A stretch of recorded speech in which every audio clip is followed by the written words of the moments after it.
बिस्मिल्लाहिर्रहमानिर्रहीम। एक साहब ने सवाल पूछा है कि हम धोबी को जो कपड़े धुलने के लिए देते हैं तो क्या धुलने के बाद वो कपड़े पाक कहलाएंगे या नापाक। याद रखना चाहिए कि हम जिस धोबी को कपड़े धुलने के लिए दे रहे हैं, अगर वो किसी बड़े तालाब में, दरिया में या समुद्र के किनारे कपड़े धोता है तो वो कपड़े धुलने के बाद पाक कहलाएंगे, चाहे तुमने उसे जो कपड़े दिए हों वो पाक हों या नापाक हों। और अगर वो धोबी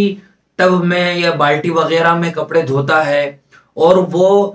उन कपड़ों को धुलने के बाद अच्छी तरह पानी में निचोड़ता भी है तो भी आपके कपड़े पाक कहलाएंगे। और अगर वो वॉशिंग मशीन में कपड़े धोता है तो उसका तरीका भी ये है कि वो कपड़े साथ साथ में निचोड़ भी रहा हो, या ऑटोमेटिक मशीन हो वो कपड़े खुद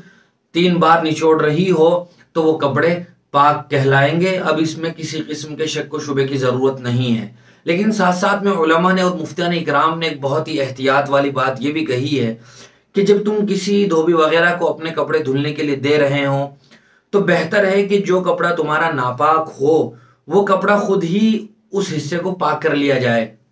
मिसाल के तौर पर आदमी की लुंगी है या लोवर है या शलवार पायजामा है, वो जितना हिस्सा नापाक हो उस हिस्से को पहले खुद ही घर पर धो लिया जाए ताकि वो हिस्सा पाक हो जाए, और फिर धोबी वगैरह को दे दें ताकि जो कपड़े हम धोबी को दे रहे हैं वो सब के सब पाक हों और वो धोबी के पास से जब धुल कर आए तो हमें किसी किस्म का शुबा बाकी न रहे।